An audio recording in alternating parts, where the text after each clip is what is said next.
Hard hat's all about showing up to play hard, doing what it takes to win. If you want to cement legacy, win another. He's your third center. You don't want to pump him up too much, but it's hard not to. This is maybe the most I've ever agreed with you.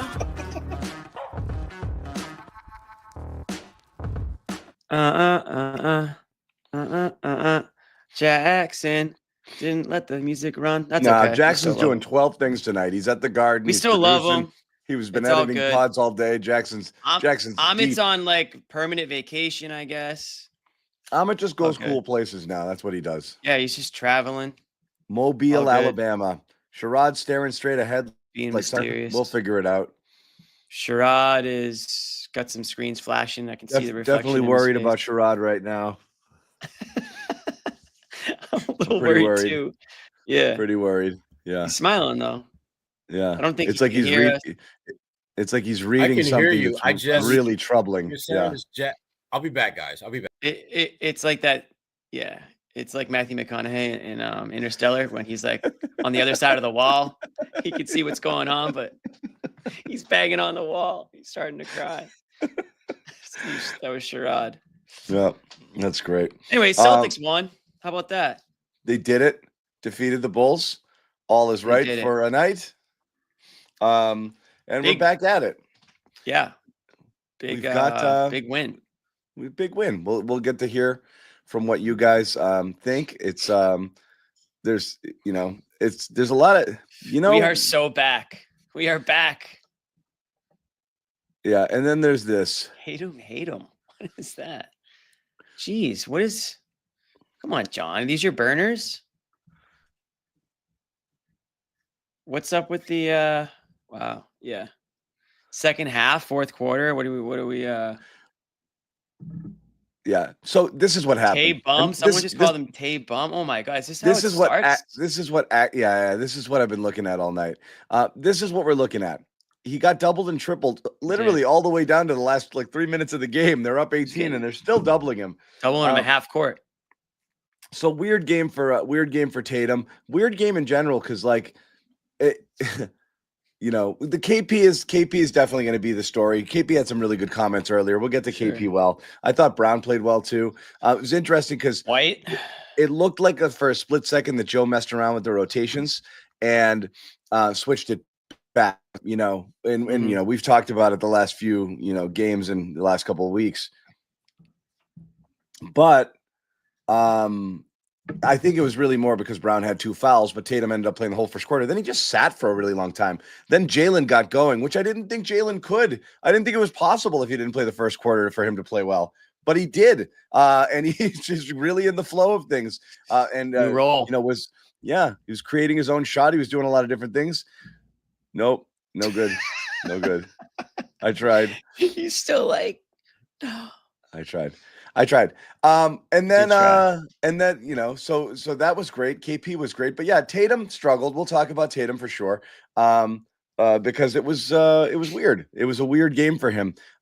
Weird for a lot of ways. But if I come out here, It's going in on Tatum to start this game after they played a pretty, overall, it's been a weird few games though for Tatum, not just this one. Yeah. I mean, yeah, you could take a scoreless look at first the last half, last game, which it has, Jimmy. I mean, I wasn't on the show for the Lakers game, but he finished with 16 in that one.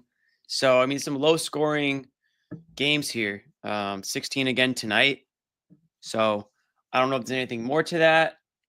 You had some thoughts in the text chain. I always have thoughts in the text chain. Sure, we'll get into. I don't share all of them. Always. We'll get to Joe and we'll talk in a little bit. It's great to see him kind of have a game like he did tonight, and for us to have a well-balanced game as well. Joe, you've been going to Jaden a bit more. Considering that the defensive intensity for you guys hasn't been as consistent as it has been in the past, what kind of boost having him as an on-ball kind of like bulldog type of guy, what kind of boost is that giving you guys? Yeah, I mean, he's gotten a couple turnovers, some deflections, and just his on-ball defense. I think certain guys bring certain things to the table, and when he's out just there, goes he that way. makes everyone better around him defensively just because of his physicality. You Sherrod's not happy. haven't had kind of like that wild card energy guy off the bench, and Peyton has done that in the past, but now he's such a big part of the rotation that he does more. Yeah. Is that an important element to have? Is just a guy that you can throw in there, and the other guys have to kind of like rise up to his level, even for short stints? I mean, I think, Jaden is that, but I think they don't want to take away from what Peyton has done, what Luke has done, what Nimi has done, and I think those guys still do that. But, yeah, Jaden has kind of carved that little rollout to where he's on the floor. He just kind of brings the best out of everybody defensively. And, having a lot of those guys I think is important, yeah, for sure. Joe, it looked like Drew was kind of fussing with his left wrist a little bit, and he didn't play much there in the second half. Do you have an update on Drew at all? Yeah, he's fine. He's fine. Yeah. Joe, you mentioned how you God, I love that one. More consistent, more better at some of the coverages you guys have been running, adapting to the team. How have you seen you guys grow back into having him in the lineup? I know you've mentioned like rebuilding habits and stuff. Like, how have you seen that adapt? Do you think it's where it was last year? Do you think there's still work to do? Obviously, he's been playing well lately. Like, how have you been pleased with that progress of integrating him back? That was like I'm 7 pleased with questions. the progress in it. I mean, we work at it in shoot-arounds, work at it on film, and the guys are working together to figure it out. So, I like where their process is, their mindset as far as, how they go about just getting better in it. So, it's an ever-flowing thing that we just got to work at every day, and they're getting better at it. Joe, what do you think of the concept of shortening the NBA to 10-minute quarters? The commissioner said on a podcast that he liked the idea. He's not going to answer this. I don't care. I'm Joe. We're there, Joe. I don't care either. Next question. Players that kind of reference to kind of the adjustments they've had to make to get used to Kristaps on both sides. What's that process like to kind of the comfort to get him back? I mean, it's nothing he's doing, obviously, but just getting used to playing with like a 7-2 guy who can stretch the floor is probably adjustment. It's not so much about as playing with him. It's how people are defending him, how people treat him.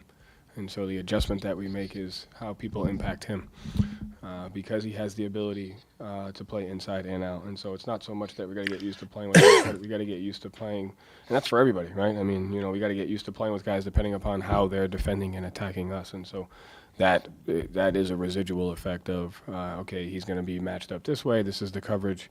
We're seeing this now. And so it's not him particular as much as it's what defenses are doing to combat our offense and how we have to continue to get better at, the different schemes that are there and growing at that. How does it change things for you guys defensively? I know you've talked a lot about the adjustments offensively with him out there, but, him being back in the drop a lot, I guess him compared to Al, who was there to start the year. What are some of the differences you guys have to adjust to defensively? Obviously his rim protection is there, but being in drop a little bit more, having an understanding of what those reads are, what that looks like. So just, we've done it before. We just got to continue at it.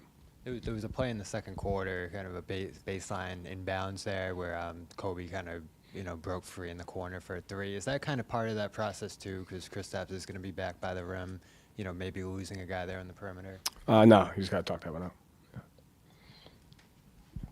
Thanks. We back. All right.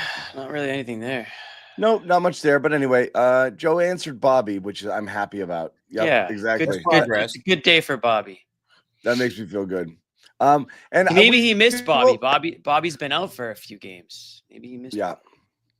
Maybe he forgot that he was Bobby. It's like, who's the new guy? Wonder if Bobby didn't have like his beanie on or something and didn't look familiar. Maybe anyways, glasses on in disguise. Go ahead. Sorry, John. Yeah, sorry, John. I got nothing. I'm saving the good stuff. Yeah, not a lot there. The KP is definitely the story to start with, but it is interesting just kind of figuring out how they're going to play it. Because again, it's so, it felt less of a struggle to like figure out who was going to cook last season. It just kind of happened organically. And it does seem like it's almost always when it's somebody else has to kind of shut it down. So there is a little, like Porzingis, what did he score? 13 of the first 16 or something like that. It was a ridiculous start to the game.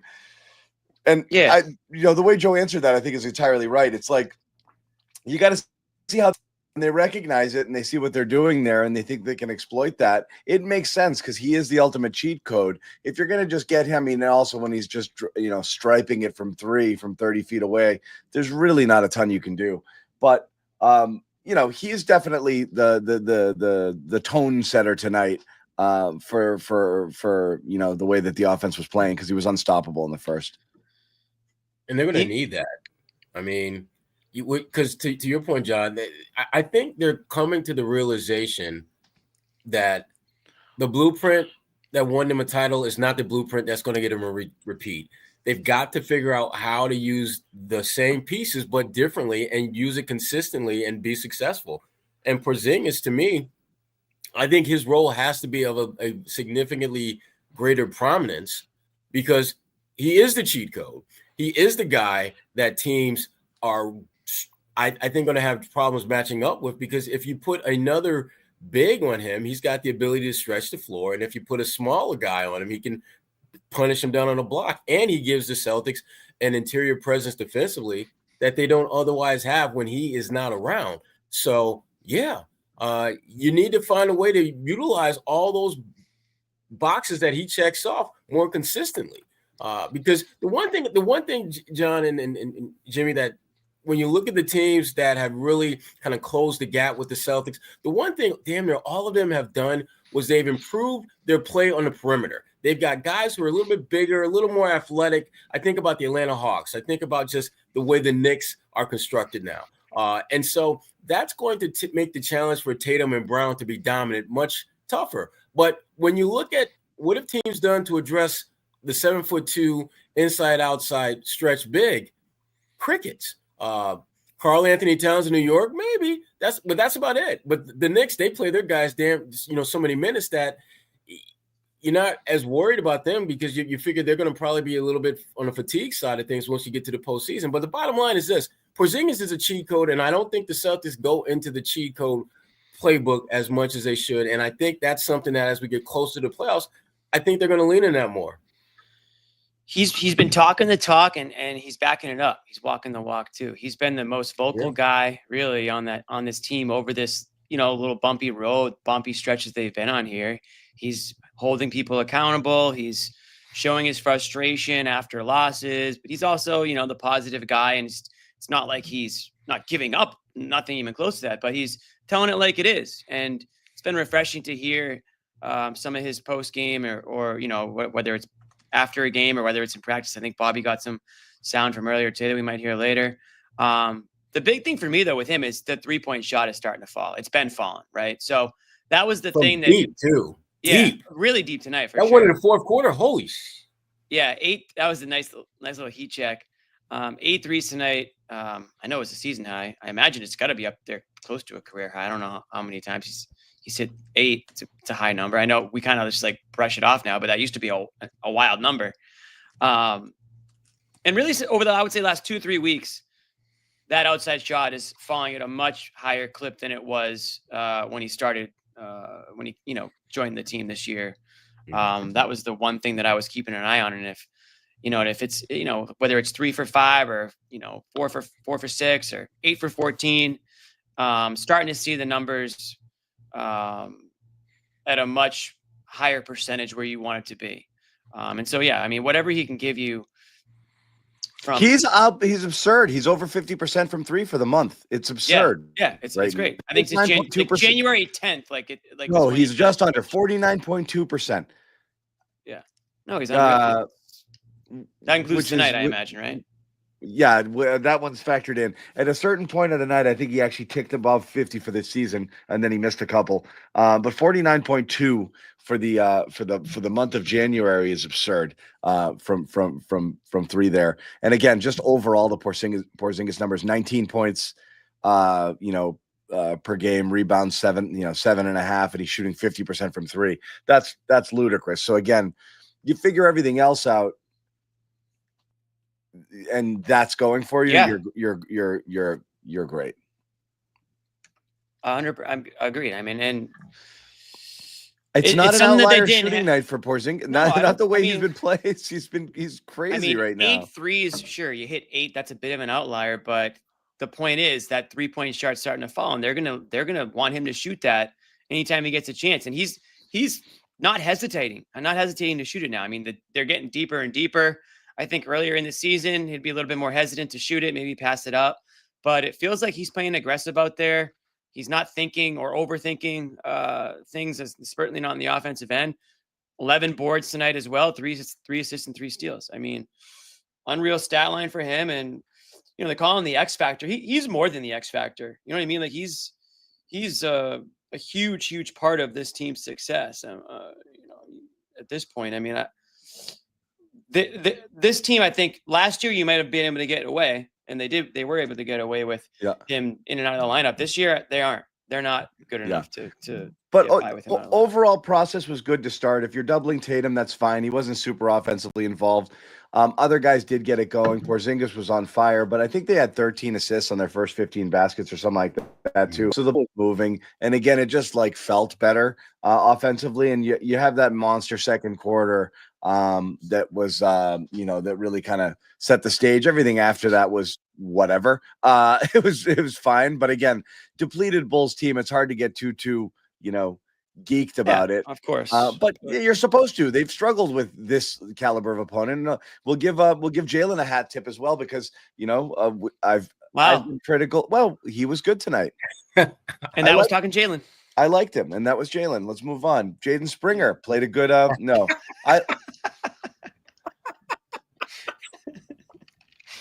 we need an animation for that. That was talking Jalen. We'll play it. I was waiting for the blame pie to pop up any second now. We'll play it. John, that's why we created the brownie. Talk for 30 seconds. Play the outro. Yeah. No, shout out Jalen. He was good. He was good. And, again, to me, the most impressive stat of all the stats that he put up tonight was 0 turnovers. I think when Jaylen Brown is playing strong minutes, like 25, 30 minutes, and he doesn't turn the ball over once, you're not going to beat the Celtics. Yeah. If Jaylen Brown is not turning the ball over and he's playing major minutes, because he's going to be involved in some way, shape, or form. And if he's not giving you the ball back, that's a problem for you. Again, it's the easiest thing to track. The turnovers are always indicative of how the offense is playing. It's not one of those nights where like, oh, today they were sloppy with it, or it's always a byproduct of too much ISO, too much dribbling, not enough movement. Always offensive fouls or guys just into traffic or too many bodies or being caught somewhere without a clue where they're going to go and throwing a bad pass. Always. And when it's not, you can tell that the ball's moving better. Only guy with more than one turnover in the night was Tatum, because again, I think he wanted to get in on the action. There wasn't, and he tried to force it a little bit. But other than that, nothing doing. They were terrific. And again, you want to talk about Brown, the 0 turnovers, terrific. If you want to go game by game, he's had 0 turnovers in 3 of the last 4 games. After that, the 5 turnover stinker against the Clippers. 3 of the last 4. He had 2 last game, but 3 of the last 4 games, 0 turnovers. That's Brown playing at his best, because it's taking advantage of matchups, being decisive, bullying his way. He had a drive late in that game that was just ridiculous. Just get out of my way, and just making that quick decision and doing things, doing things right. And I thought this was a good overall version of Brown. And I say this somewhat mocking, but not entirely. He did get flipped tonight because of the 2 fouls. He fell back into that old rotation he doesn't like as much. And I'm watching it happen. And like Scal even said the thing that Jalen said is like, well, he's got to be more of a playmaker with his unit. And I don't understand that. Like, I don't understand it. I don't understand why with Derek White and Pritchard, and I think it was Luke and Springer out there, why Brown has to be deferential. Who the hell is he trying to get the ball to in that lineup? What is this thinking that with the second unit, he can't cook? Isn't it usually the opposite, where it's like, okay, dude, you gotta carry this offense here. And you've got White and you've got Pritchard, you've got ball handlers. So you don't need guys who have the ball in their hands or bringing it up or distributing it. Just give to him when he's got a matchup and he can cook, find people if he wants to find them, make the right reads. I don't understand the philosophy that that's a bad environment for him, like I don't either. to play in. Especially I don't get. And then Scal said it too, and I was like, did they give you cue cards? Like, is this what Jalen wants you to say? So you said it. It doesn't. I don't understand it. It doesn't make any sense because with those here's the thing: when you're on the floor, you want to play to whatever the strengths of are the players on the floor. When you're playing with Derek White and Pritchard, and your name is Jaylen Brown, ball handling, facilitating, that ain't your strength with that crew. That is not what they need from you. And to me, whenever he is trying to embrace that as what he needs to do when those guys are on the floor, you're doing more harm than good for the team because you're not being the best version of yourself in that moment. Pritchard, Derek White, they want to be facilitators because that's what they do when they've got an all-star who gets you 25 a night is on the floor with you. I think playmaking, obviously it has to be part of Jalen's hands, but I think it's like anything else. There's a time and a place when you need to lean into that. And when you're on the floor, if you're Jaylen Brown and those two guys are on and you're not Tatum's off the floor, you need to get buckets and get them quick. Well, like you said last game, I mean, you could see how they missed Derek White, right, Sherrod? So Derek White's in the game tonight, takes a little bit more of that responsibility of the playmaking away from Jalen. He can just kind of play more of his standard role, which is get buckets, right? You know, he can score as well or better than just about everybody in the league from all levels of the court on offense. You know, John mentioned the drive he had late in that game where it just didn't really matter who was in front of him. He was going to get to the hoop there and score. 3-point shot still struggling a bit, and that's been weird this year for me to watch. He took 5 tonight, but it's strange. Some games he'll take like 1 or 2 now, and we used to see him take 10, 12. Not saying I want him to do that, but I think when he talks about how his role has changed, I do think he's thinking about some of the types of shots that he's not taking or able to take just based on whatever he thinks his role should be now. But I mean, great stat line, 28, 6 and 6. I mean, you really can't beat that. Yeah, for Jaylen Brown. Yeah, I know. No turnovers. How's it going, guys? Noah, Noah? Celtics. What's going on? I only missed 1 game. I know. It felt like more. Yeah. Thank you. I'll take it. The viewers, Okay, the viewers were upset. Were they? They were. A little. I rewatched the show, so I You chose. They might have just been upset Unrivaled. with me. Yeah, they might. Yeah. You might have been. I did get a couple messages of like, we really need you right now. Things are going haywire. I was like in Miami. Yeah, it got Things it got a got little doing dark. fine, and then I had to jump in, and then Hurtful things were said on Monday. Things got Very dumber. Yeah. Yeah. So Noah, tell us why you're excited that Tatum played poorly tonight. So this always happens to me. Whenever I actually have a question I want answered, they don't notice me. I don't think Tatum played poorly. I think that people are not recognizing, like, he got double teamed until the buzzer sounded when he was the guy that couldn't make a shot. We talked about it. It was all night. It was ludicrous. It was mind-boggling. I've never They're seen still anything doing like it down 18 with 2 minutes to play. Yeah. This is the thing. It's like all year, and since I started covering the team, I'm like, okay, these coaches know more than me. Like, I can't question NBA coaches because, like, who am I to question them? And then this Tatum doubling thing is going to be what changes my personality because I don't understand why they're doing it. Like, especially like tonight, he didn't have it, and other guys did, and they're selling out every possession. I don't understand it. It's so bizarre. What I say? It's bizarre. Yeah, John's just I think he's changing his headphones or something like that. Noah, so wait.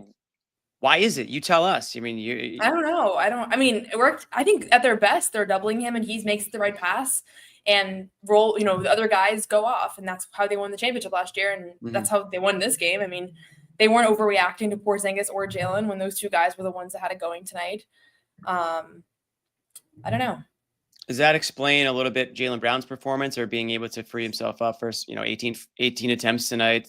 Certainly he's had an up and down stretch here, but we were just talking about him as you jumped on, so I'm going to circle back to him. But it seems like sometimes, again, we've talked about how it's one guy or the other guy. It's not oftentimes, or at least recently, both. But if this was a night where Tatum struggled, at least good to see Jaylen Brown able to kind of step up and take advantage of the fact that more attention was being paid to Tatum. Yeah, I mean, that's kind of how it's been historically. I think Jalen had a great game, though. He obviously had a tough finish. I rewatched the loss versus the Rockets. Like, obviously had a tough finish there, and he's pretty good at bouncing back. I mean, the whole team is. That's why I think, what are they, 14-1 after losses this season versus, like, I forget the exact number, but it's not great after wins. But Jalen's been a good example of that. I feel like every time the noise around him gets loud and, the criticism gets loud and he's coming off of a game where he makes a bunch of mistakes, he normally responds with a good game. And this was one of those. And I don't think that the Bulls they did not impress me. I've been saying, like, I feel like there were a lot of teams this year without where Levine too. I mean, they're a tough watch. It's hard. It's hard. They're a tough watch. And the guys, like, we were talking about this on press row, but obviously, like, a lot of us are frustrated with the Celtics defensive strategy of leaving shooters open. Like, it's not fun to watch. Tonight it worked out because you have the kinds of guys like Josh Giddey, leave him open all day. I don't know what you guys lean on this, but, like, Dylan Brooks is not a guy that I feel that way about. He's had marquee moments. I don't know if people remember, but in the bronze game versus Canada, versus the US, like, he won the bronze medal for Team Canada because he got hot from three. Like, he steps up in these moments. So the strategy works better against some teams over others. Tonight it worked out. I still don't love it, but that Bulls team is a pretty tough watch. Oh, yeah, I mean, go ahead, Jimmy. No, I was just gonna basically say what Noah said. Yeah, like, basically the Bulls, you can take that risk with the Bulls because there's not really that player that's gonna get hot like that. I mean, I love Lonzo Ball, but he's not that player, offensively. Not anymore. Not even close. No. Not even close. Yeah, the minute that Zach was on the report for not playing, that's when you knew that Celtics on an average night, doing what they do on an average basis, will win by 10, 15 points. Easily. Yeah. He's not that guy, pal. Not that guy, buddy. Not even close. So, was there something else in this one, Noah, that stood out to you besides Tatum? It's probably not what I should say this early on, but I love watching Springer minutes. I love watching him play basketball. I love watching him play basketball. It is so fun. Like, when is the last time we've seen somebody play that kind of defense? Avery Bradley. Yes. He's no Avery Bradley. He's better than Avery Bradley. What? No. Defensively? No. I have to agree. I have to agree with Noah. He's not better than Avery Bradley, dude. I have to agree with Noah here in this one because Noah didn't even say that. It's almost surprising if he doesn't make an impact play on defense every time he's around the ball. Every time somebody tries him, not only do they not succeed, he messes them up. He does something to them. He causes a turnover, a bad shot. It's all over them, and he's a terrific athlete. So, I mean, I don't think it's that early because, look, what are the takeaways from this game? Porzingis continues to look great. You're starting to rethink the Jaden Springer trade conversation, and Tatum is cold as shit right now, and we can't figure out how to get both Tatum and Brown going in the same game. These are continued storylines, and I think all of them deserve time. And no, I don't think it's too early for Jaden Springer, but we're going to put it off just for 1 second while I tell everybody about Prize Picks.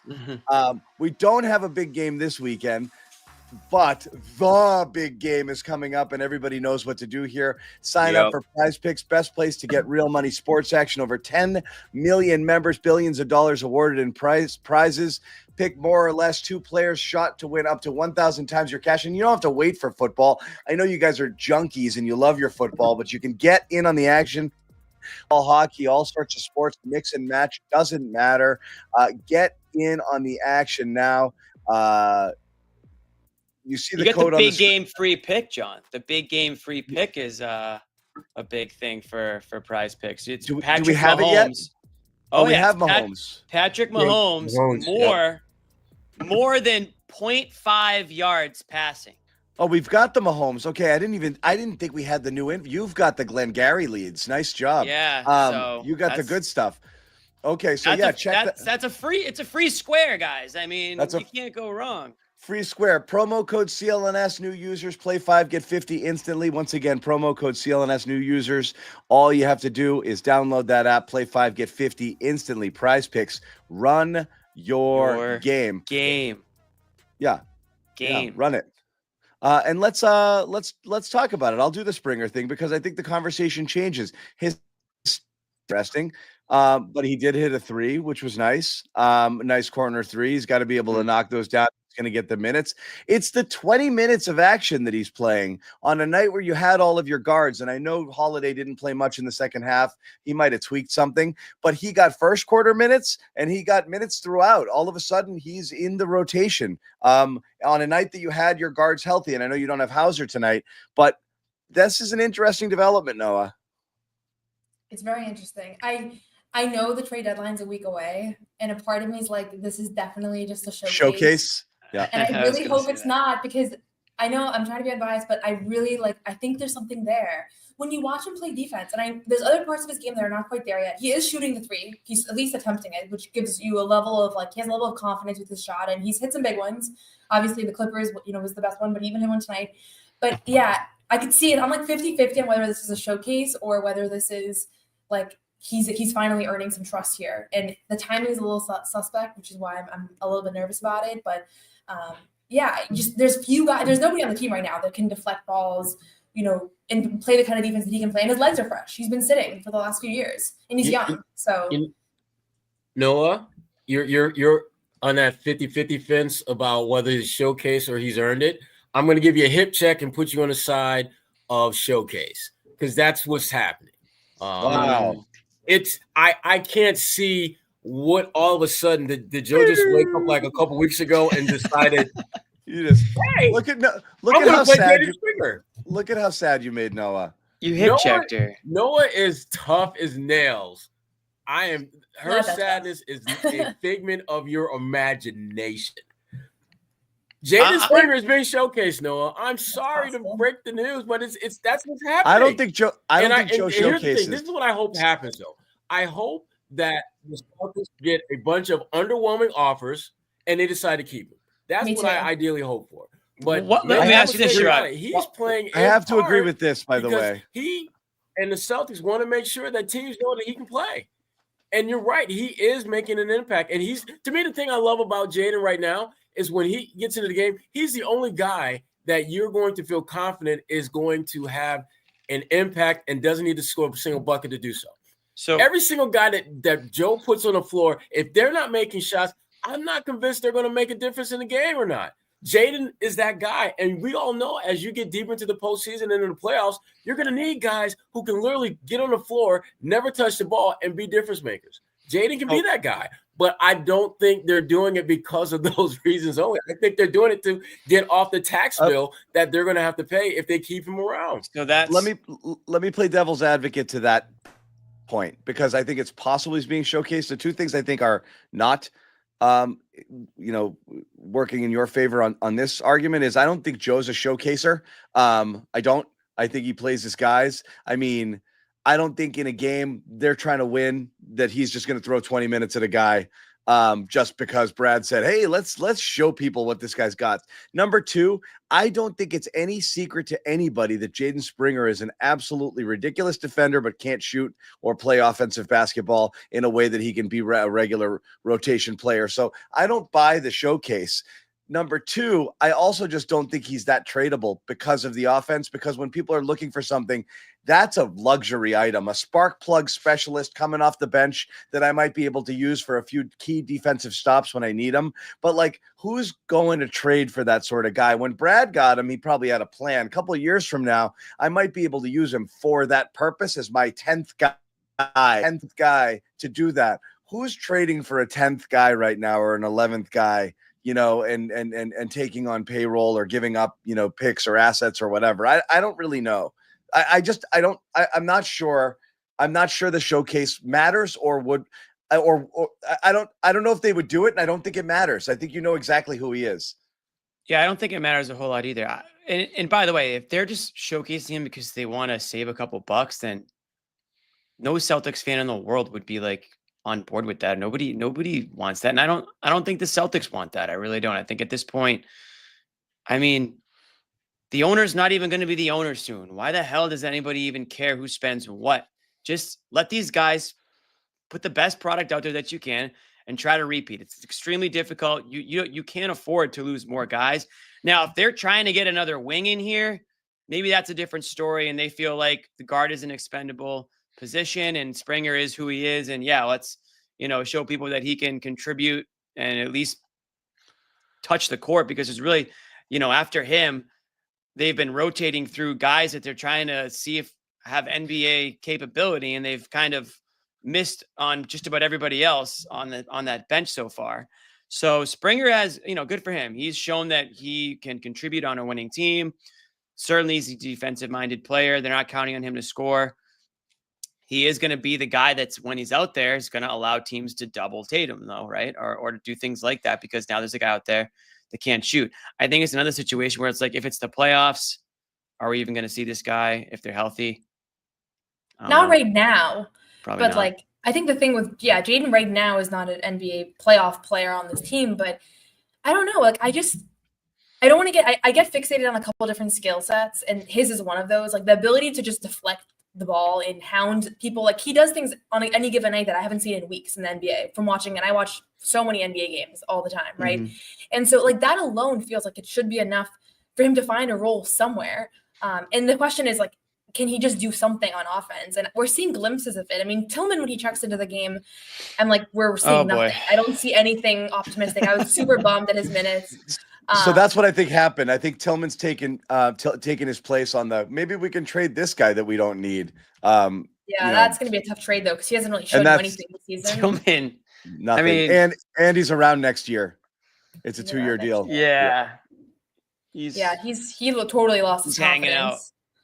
And Springer had one play where he passed up a corner three and went to the basket and got blocked. And it's like, it was a perfect example of why these guys need to just shoot when they're open. Because both him and Tillman have had these plays where they just pass up like a medium good look and then go to the basket, and it's like they have no plan. And that's Joe's biggest pet peeve is doing put that away.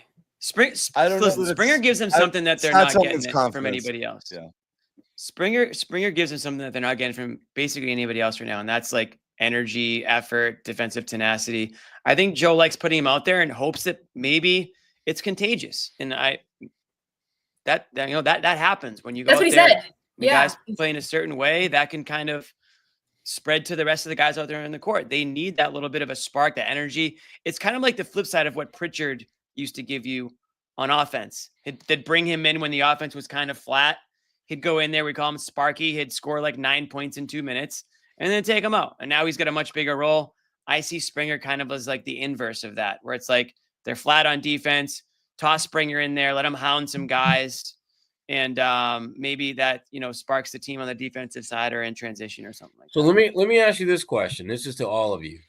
Let's all pack our bags and jump on the Jaden Springer Express. Okay? All right. Woo! Noah's driving. Okay, Noah's driving. We're on the Jaden Springer Express. Now, here's the thing. We're putting together the rotation and guys going to play. Oh, wait a minute.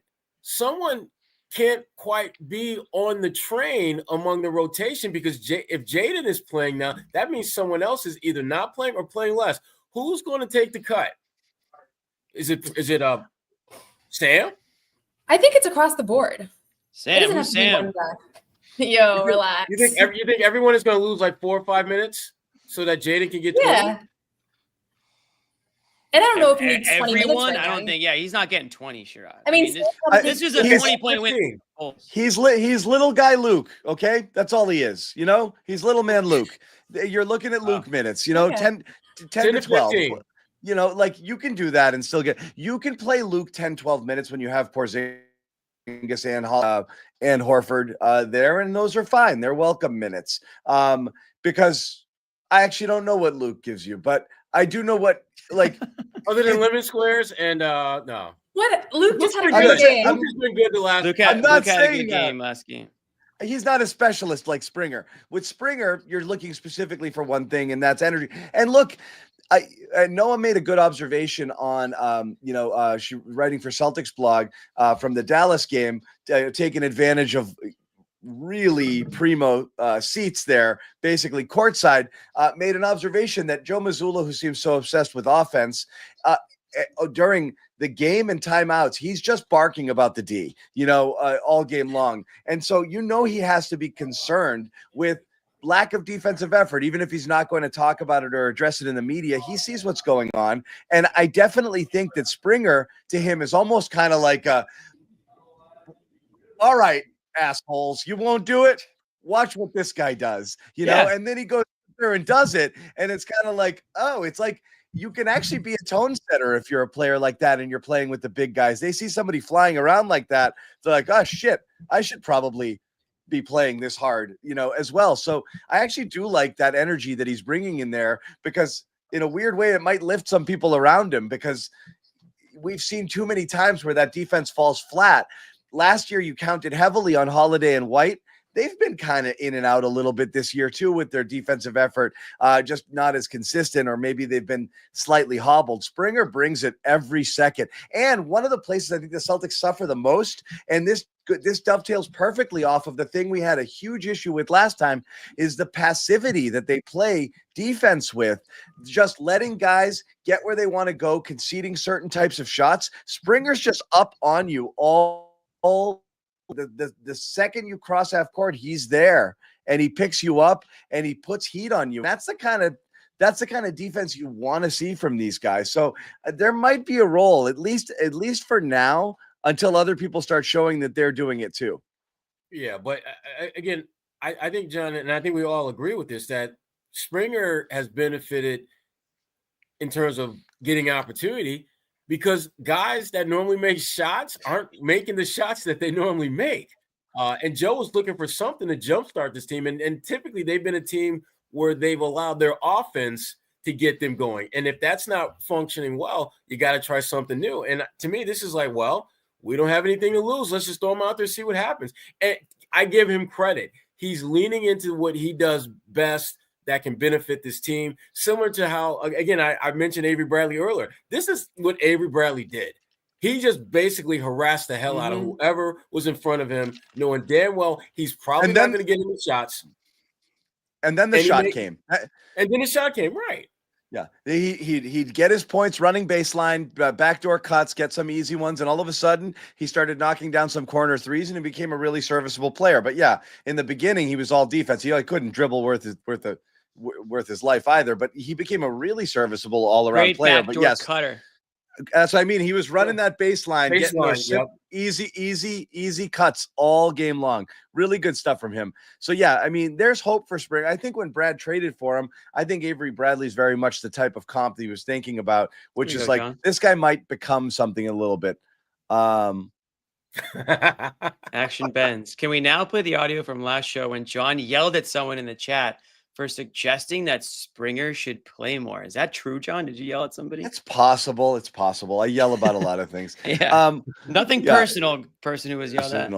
No, but I fully agree. The minutes are hard to find, but if you're because again, with Pritchard, how much Pritchard's playing and having White and Holiday, short of an injury, you're gonna again, if Hauser was in there, that window for Pritchard gets smaller because Hauser's gonna play too. I mean, that window for Springer gets smaller.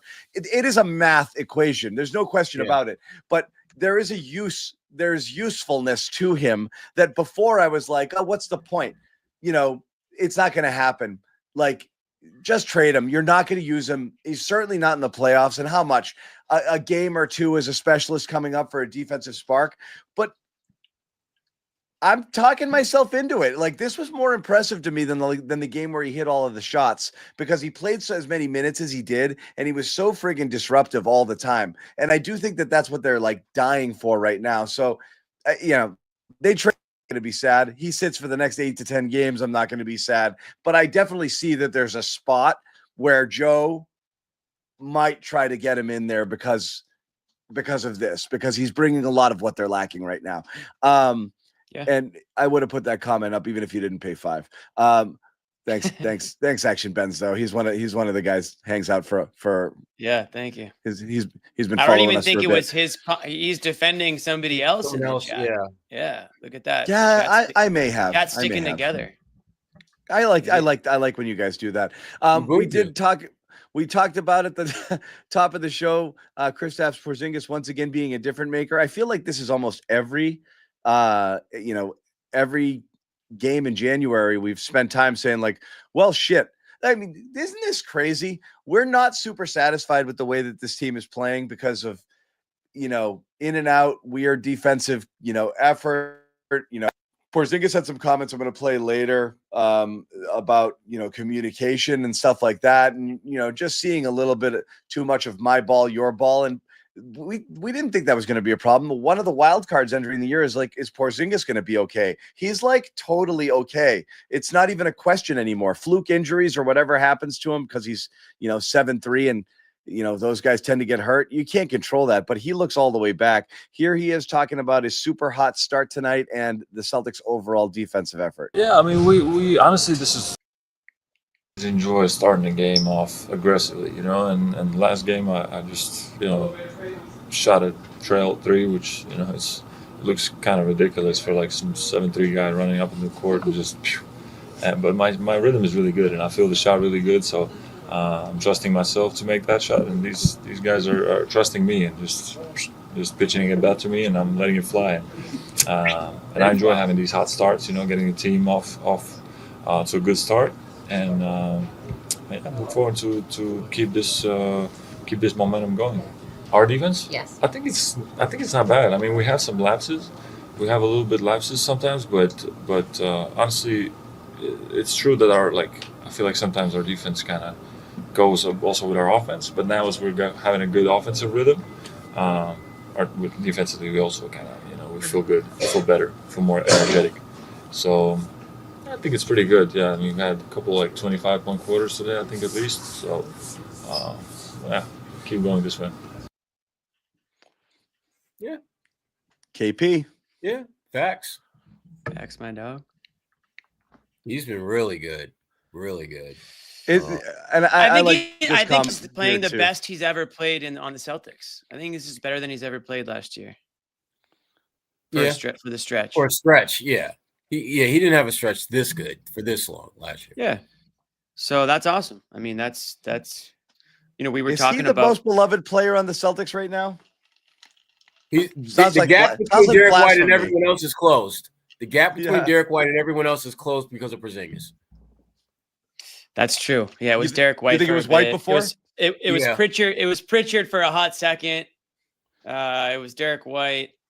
It might be Porzingis. I think Porzingis is inching ahead here. Yeah. It's subtle things like when he does something in game and he just looks at the crowd. Yeah, he gets people fired up. He likes to play to the crowd. But that's what people want, man. Give the people what they want. But I'm not even saying the low key non-J player. I'm saying I'm including them because it's amazing. We know you are. The love-hate, it's not just me. The love-hate people have with these guys. They love them and they're frustrated as hell by them all the time.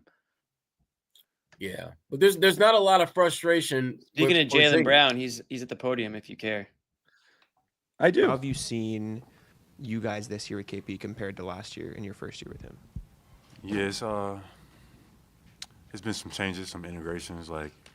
Obviously it's been injuries, but this year is different from last year. Teams are guarding is different, and the league is kind of making adjustments. So we just got to be versatile, and be willing to let the game kind of dictate what we do. But tonight was a good example. We played with pace. We got open looks. We didn't turn the ball over, and we just got to keep building on that. You say teams are guarding you differently. What are you seeing? How they're guarding you differently, and how do you think you guys have adapted to that so far? I think they're trying to get us off the three-point line. I think we shot the ball astronomically last year. So this year teams are, trying to, force us into tough threes or get us off the three-point line. And we just got to balance it, when to shoot it, when to drive it, get into the paint. Because it's a lot different when you make the defense collapse and kick it out versus just passing it around in the perimeter. Jalen, it seems like you've been more assertive, driving the ball and posting up and just punishing whoever's under you. What goes into that when you're just okay, I'm going to take whoever's guarding me, Kobe White, Lonzo Ball, and I'm just going to take you to the rim? Yep, just using my physicality and just getting my legs up under me. Being at home has been good for even this stretch, just to be able to get some recovery and stuff on my body. But, just being able to be, physical, night in and night out, just getting my body ready to go so I could take those blows and those hits and be able to deliver something back. But tonight I felt good getting to the paint. Chicago's a physical team, but, if you throw the first punch, it's hard to recover. So I thought we came out swinging. KP came out the gate, lighting them up, and we kind of just kept it rolling from there. You've been optimistic about you guys getting kind of things together. I mean, what's that? I mean, a game like this, what does that do for you to just see everything clicking? You're still not completely healthy, but just to see how well you guys are. It's just building habits. It's just building great habits.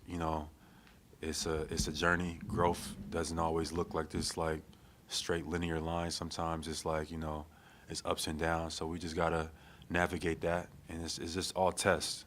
And like if you you just gotta stay with it. Can't complain. Don't let it break your spirit, because in the end, we want to just be playing good basketball going in towards the playoffs. So, I'm not discouraged. I feel good about our guys in the locker room, our coaching staff, our front office. We just gotta keep building the right habits, keep being versatile, and keep learning from these experiences, and I think we'll be okay. Can you speak to the importance of Peyton Pritchard's role as a facilitator and a playmaker off the bench as well as with the starting unit, and how it aligns with the team's success? Peyton's influence has been great for us. He's been a spark off the bench. Obviously his shooting ability. He's shot the ball well this year, incredibly, and that's all credit to him and his work ethic. It's tough to do that, come off the bench, and just be ready to go, every single night. I think he's still pretty clear ahead of the pack for Sixth Man of the Year. And anytime he's on the floor with me, I'm always looking to get him going. I found him a couple times tonight. But him just shooting the ball well, stretching the defense, bringing energy to the game, is important for us. So Peyton's been having a fantastic year. We just got to keep it rolling. Jalen, how have you noticed Kristaps in year two maybe start to use his voice a little more, kind of just become more comfortable, communicating with you guys? He said this morning that he feels like sometimes it feels like you guys lack communication a little bit and you got to be more vocal. Have you kind of noticed him help with that? I mean, that's what I would love to see. I would love KP to, be more vocal, speak more. I'll try to empower that as much as we possibly can. But, when KP's communicating, and everything's clear on offense and defense, I think we're better for it. So, I encourage it, and we give him all that space to do that because KP is important to our team. So, him taking more of a leadership role is excellent.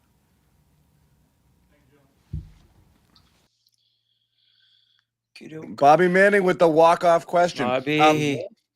I want to talk about that because massive night for Bobby.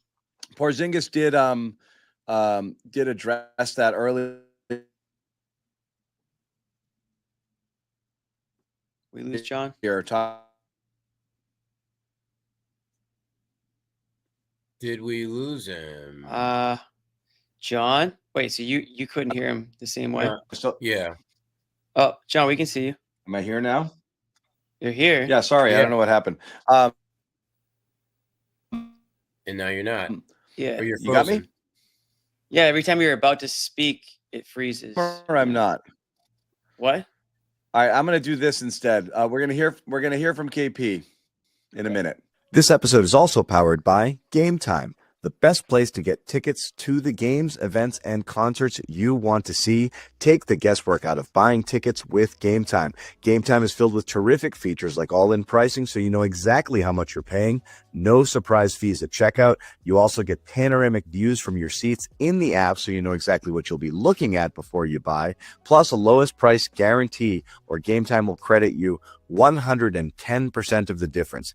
Download the Game Time app, create an account, and use code CLNS for $20 off your first purchase. Terms do apply. Once again, download that Game Time app, create an account, use code CLNS for $20 off your first purchase. Terms do apply. What time is it?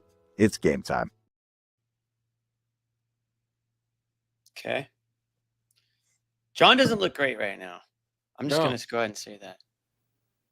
And he's muted on top of it all. Just a messy situation over in the Zannis house right now. It's just thumbs down all around. You're still muted. He's not trying to be unmuted, Jimmy. I know, but I feel like he's trying something. No, not really. He's not. It's Jimmy. Point. It's on me. Come It's on, on Peyton me. Pritchard. Come on, Sparky. All right, Let's here go, we go. Sparky. I'm the captain now, folks. Here See, we go. let's go, Sparky. Let's get it going. Jaden Springer coming in off the bench here, playing some defense for a few You minutes. better make a shot, damn it. Damn it. It's all good. But we were talking about a little bit of Porzingis, and or Jaylen Brown was talking a little bit about Porzingis, and I think that's where maybe we were going to go back with it. I'm not entirely sure. Well, no, I think we should. I mean, the stuff that Jaylen was saying about him, just the vocal dynamic of Porzingis, I think that is so hard for a guy that wasn't drafted by the Celtics, that hasn't been here for a long time, to figure out his place in space with this group. And it's not even so much where you've got, big brother telling you, don't you say anything, KP. It's more like, I don't really know you guys, and you guys don't really know me. And let's be honest, KP, he hasn't been in a lot of situations where he had the benefit of wisdom and being a vocal, talkative kind of guy. And the thing around here with these guys is they want everyone to have a voice in that locker room, in the huddle, on the floor. When you think about the guys that have been here in the last 4 or 5 years that had trouble kind of really finding their niche, guys like Time Lord, who phenomenally talented player when healthy, but he had some issues early on, just trying to be more vocal, and guys were trying to get him to be more of a talker on the floor. And Porzingis, I don't think it was necessarily a problem. I think it was just more about just finding your comfort level to where you knew when was the right time to speak, when to just kind of sit back and let everything kind of marinate, and then when to just, really let guys know when they're not being great, and do it in a way that's not being an asshole about it. And I think Porzingis has done a really good job of just figuring that out. And he right now, he is at the apex of being a Celtic. He's already has a championship. His game is trending in the right direction, and he's slowly emerging. Jimmy, you made a point earlier, and I think it was a good one, about he's not really an X factor anymore, because X factors are unknown quantities. There's nothing unknown about a 7'3" stretch big who can get you 20 in about 10 minutes. Right. Like tonight, he had 34 and 33 minutes. So it's not. So he can get it going in a hurry. And the Celtics, again, I just think they need to continue to find ways to get the most out of all that he has to offer, because he clearly has a lot left in the tank. And not only in terms of what he can do for himself statistically, but also the role and impact he can have on others on his team. Yeah, and the other reason why he's not an X factor is because he's just too important to be just the next factor, right? I mean, they're counting on him now because of the way he's playing. He's stepping up into that larger and larger role on the court and now off the court. And I think that's an adjustment for him too, because when you look at his career arc, right, it's been on, disappointing start to his career in New York. Things didn't go well in Dallas, goes to Washington, and then on the court starts to turn it around a little bit, but not playing for a winning team and not really not probably really needing to do a whole lot as far as leadership goes. And now he's playing more consistently. He's a huge part of what this team does on the court, and he probably feels maybe for the first time in his career like he can talk. He can say how he feels about how his team is playing and what they need to do better and differently. And he is kind of embracing that little bit of a leadership role. And Jaylen Brown said, taking on that leadership role. Yeah. And I think we do have Bobby and Noah. I think we do. Give me a thumbs up if you guys are good to go here. We got one. We got two. All right. Let's add them. Let's see what we got here. All right. Bobby, Noah. Bobby, we'll start with you. Noah already graced us with your presence, but Bob, you've been in I think you were in the locker room at least, and you were in the podium. What can you tell us coming out of those things that you learned today? Yeah, I think we just talked to Derek. I know you guys heard Jaylen, and for Derek, I think banged his shin in that game that he got going a couple nights ago. What game was that now? The one before the Bulls game, whichever night that was, where Lakers. Yeah, he got himself rolling a little bit. Dallas, yeah, where he got going in Dallas. There, went on the flight, didn't feel great. Took the night off on Monday, and I think probably a big part of his reemergence here. And he said he's not getting on a roll yet. It's just a couple games, but I think him going in the right direction here is getting healthier. I think that's a big part of it. I'm glad he's able to get a night off. I'm glad in this game, starters able to reel their minutes back a little bit. I know Tatum was questionable for this one as well. He only played 31 minutes in this game. So I think that's going to be important for them as they get closer and closer to the All-Star break here and then get to the All-Star break. Scaling back some minutes, getting some more wins like these where you're not playing guys deep into the fourth quarter. I know they played most of the fourth here, but minutes overall down a little bit in this one, which I liked. I feel like, especially that game where Tatum and Brown played the full second half rotation against Houston there on Monday, just showed that these minutes are starting to get a little out of control. And I'm sure that's part of some of the shooting struggles and some of the fatigue that we're seeing from this group. And, even Porzingis in the locker room said he didn't feel at his best coming into this game. It ends up having the career or, best night of the season. But I think there is some fatigue in this group heading into the All-Star break. I know Billy Donovan even talked about that before the game too, because he was part of experience going back-to-back with Florida. And, a little bit of a different circumstance there, and they actually were better in the second year overall, but they had a big lapse at the end of that regular season that he talked about as well. So I liked the energy in this one. I feel like overall the intensity and the ability to get baskets, they kind of went back and forth a little bit for stretches there. So I'm still not feeling great about the defense. I know Porzingis is pretty high on it, thinks it's just about where it needs to be. But you still, John, saw that second quarter play. I know NBC cut it off a little bit, but they're guarding the inbounds and they lose Kobe White in the corner and the bench was freaking out and he ends up shooting a wide open three. A lot of layups in this one. So they did what they needed to do tonight, but Levine being out and this being a pretty lackluster Chicago team doesn't make me think that they're about to get on a roll here.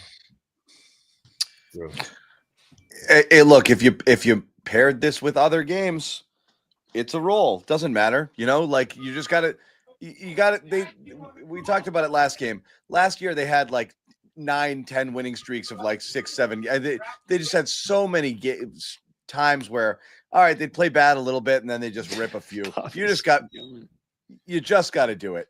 Let's see a few. No, more. They took care of business tonight. I don't want to see these guys limp to the All-Star break and then just be like, oh, they needed this break. Like, let's go now. Do it now. Get the next one and then the next one. And I don't want to hear like, oh, this team was tough and they're on the road for this and they were out. Just go. Last year they beat teams missing two guys multiple times. Enough. Just do it. They're gonna get some best shots coming up here. Oh, shut up. I definitely don't want to hear that. Not you, them. Like no best shots. Nope. Yeah. All right. Here, let's wait. Didn't expect that. No best shots. No. Well, yeah, exactly. Like, oh, well, good. He'll never do that again. And no traffic. Yeah. No more excuses. And honestly, I don't. My latest one I don't want to hear is there people are defending us differently. Great. So do something. Play basketball. That team played with great effort. John. Oh my Great God! effort. Do you mean the other team scouted you and this then is their Super Bowl? Tried to figure out a way to play you differently, and then played hard? I can't believe that. The team plays hard, John. I don't want any of those. String them together. Well, what are we talking about here? Pelicans Friday. That's a game. They're going to play hard. Trouble. 76ers. They keep having nobody and keep figuring out ways to win with. You can only win when you get a team's bad shot. They both didn't give them their best shot tonight. Wounded teams are dangerous, John. Wounded teams are dangerous. Bobby sees 3 losses coming up. He just looked at the schedule. He sees 3 losses. Well, I just want them to get through those 2 games because guys are going to be out for those teams. There's going to be plenty of reason to overlook them. Let's just get through one. Don't worry about that. Yeah, right. And that was a tough game last time for them. So that should be a win, I would think. But I just can't guarantee anything. Even this. Right. And that's why, I felt really good about tonight. I felt really good about tonight because no Levine, and they're just down so bad at that point when that guy's out. So I felt really good about it, but you're still just not sure with them right now. And then, they go up 10-0 and they gave up that big run later in the quarter and end up going down again there. So there were some lapses in this game. They end up running away in the second half, and it's a good shooting night and all that. And Porzingis goes crazy, and you should feel good about him right now and what he's doing. But there's still some games up ahead where I'm like, all right, don't overlook those guys. Don't look ahead to Cleveland. Try to stack something here. And that's what, Noah, do you feel like they're about to stack a bunch of games here through the break? Or are we still going to see the win-loss thing we've been seeing? I think they're going to stack them, but honestly, I've thought that a couple times already, and it hasn't happened. So my gut instinct, I'm not really following it. I was pretty sure after the road trip that they were going to come out and beat Houston and win like 4 or 5 in a row. And they almost did, but they didn't, right? I do think the fact that they lost to Chicago and they lost to the Pelicans earlier this season, or didn't lose to the Pelicans, but like almost lost to the Pelicans. And they lost the 76ers. So it's like they're not going to really overlook those teams when they literally Christmas Day, like I think that was one of the worst losses of the season. So that gives me faith that they're not going to do that thing that they do, that teams kind of just downplay the opponents when they look at them and assume that it's going to be an easy win. So I think it's coming. Like Porzingis said it, Jalen said it, like they've maintained this level of confidence that I don't think it's just for show. I think it's reflective of how they feel and how the temperature is in the locker room. And they are 14-1 after losses, or 15-1 after this one. So it's pretty remarkable. It's just a question of like, can they just be consistent for 4 or 5 games? I think it's going to give them a different level of confidence if they're able to do that. These are obviously NBA players, but like I do think that we overlook, like they lose confidence too. And I think that they need that streak. So we do say they a lot, and I don't disagree, but like I do think we got to look closely. Like, where is it? Like, where's that coming from? Because I do still think this has been my biggest gripe recently.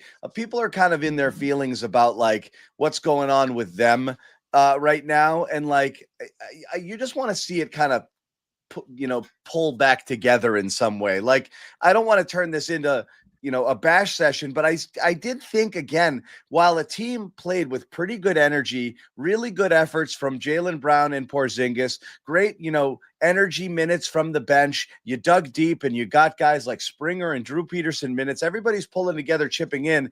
And then you got Jason Tatum, who looked like they were down 30 most of the game.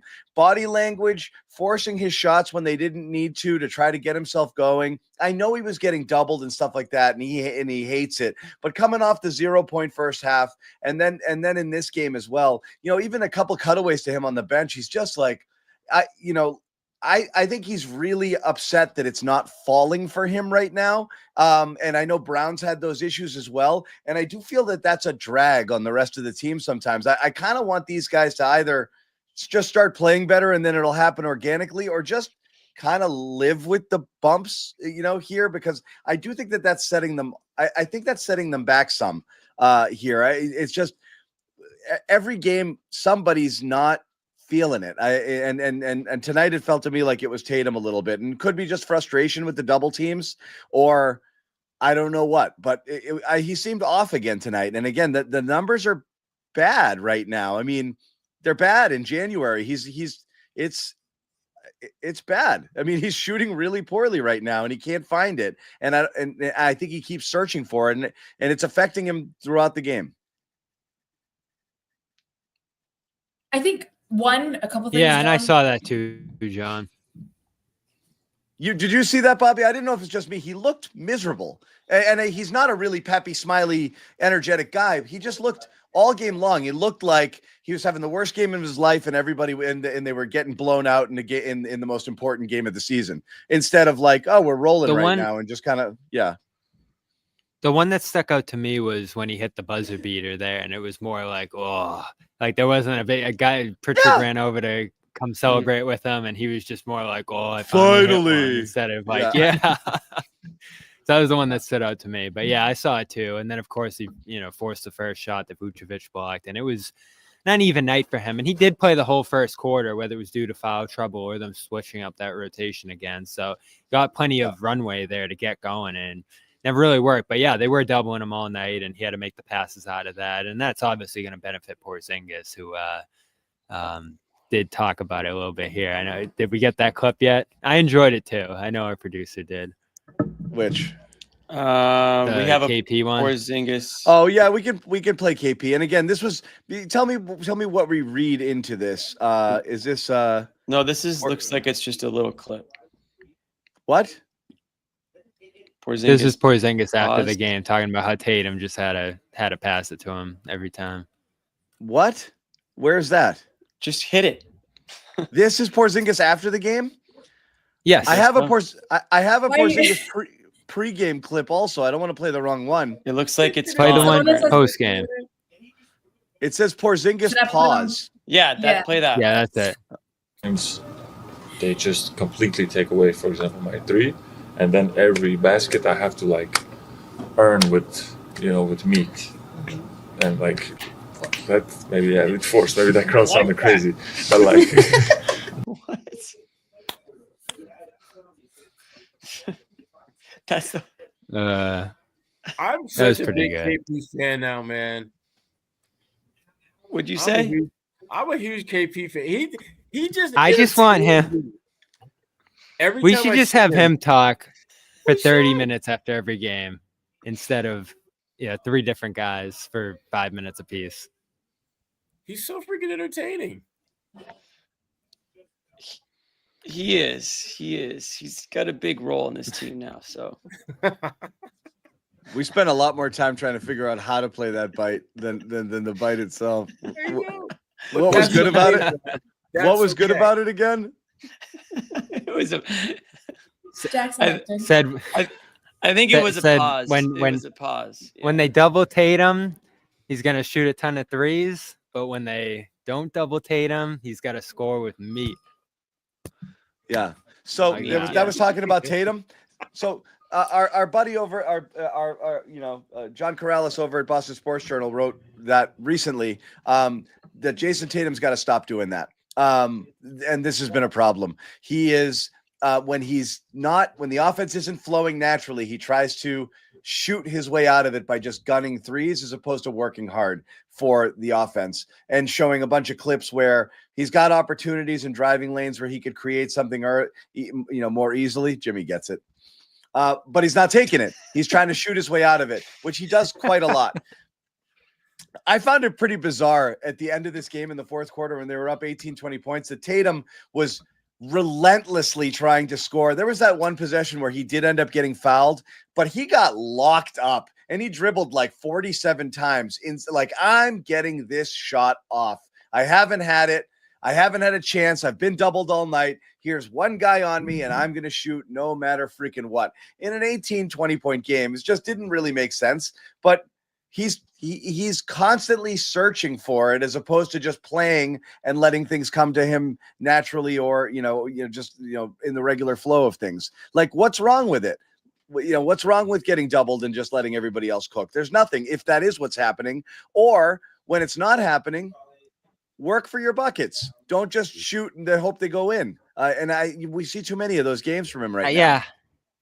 Because he was fine with this in the playoffs. No, I wonder if there is something of like, all right, when the games really matter, I'll do this and it's, fine. But during the regular season or whether you're trying to compile some sort of resume or statistical output, it can get frustrating have to do that again and again because I feel like I'm trying to remember, but that Rockets game, I feel like he handled it well. This game, it didn't look as great visually, but I still feel like he handled it well in terms of the passing. But the problem is they can't get his shot off through the course of that. And, you end up just having some wasted shots over the course of a game like that. So I do wonder, Noah, if we're going to see more of this just because it does seem to throw the Celtics off a little bit. The bad part is that Brown can just go downhill and score at will at that point like he did tonight. So it's going to take a special What's the bad defense. No, that's the good part is that he can pick up the slack on most nights. Obviously, the Houston game, he wasn't able to. But I feel like that more than anything is how you can throw off this offense a little bit is just try to completely take away Tatum. And the Rockets, and Ime obviously knows him better than anybody in his strengths and weaknesses. They went to the next level in terms of trying to do it. So it's a tough balance, John, because we hated it in the playoffs for Dallas, right? we thought it was the dumbest thing ever that they did that. But now that the shooters aren't doing as well around him, and especially in that game, though, where they had Tillman and Springer and whoever else out there, it makes more sense to take Tatum The out reason I wouldn't do it, Bobby, is because of the second part of his game, which is sometimes you'll force him into settling for the tougher shots instead of working hard and just beating single coverage.